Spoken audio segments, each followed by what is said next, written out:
எல்லார் வீட்லேயுமே evening ஸ்நாக்ஸ்னால் tea biscuit அந்த மாதிரி தான் இருக்கும். இன்றைக்கி வந்து ஈவினிங் ஸ்நாக்ஸ் வந்து எப்பயுமே எங்கள் வீட்டில் நோம்பு கஞ்சி வடையாக தான் இருக்கும். ஸோ அதே மாதிரி தான் இன்றைக்கி ப்ரிப்ரேஷன் பண்ணிகிட்டு இருந்தோம். ஃபஸ்ட்டு இதுக்கு வந்து வெங்காயத்தை உளிக்கிறதுக்கு வந்து தோல் தனியாக ஒரு பவுலில் எடுத்து வச்சிட்டிங்கன்னா ஈஸியாக க்ளீன் பண்ணிடலாம்.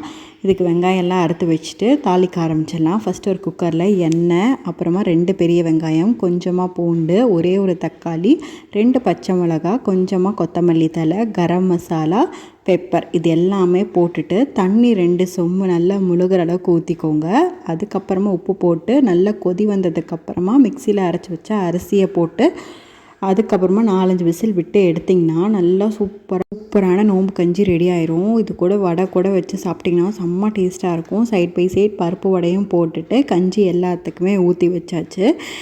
பருப்பு வடை அம்மா சுட்டு எடுத்துட்டாங்க. செம்ம சாஃப்டாக உள்ள முறுக்கு முறுக்குன்னு சூப்பராகவே இருந்துச்சு. இது உங்களுக்கு பிடிச்சிருந்துச்சின்னா ப்ளீஸ் டூ சப்ஸ்கிரைப்.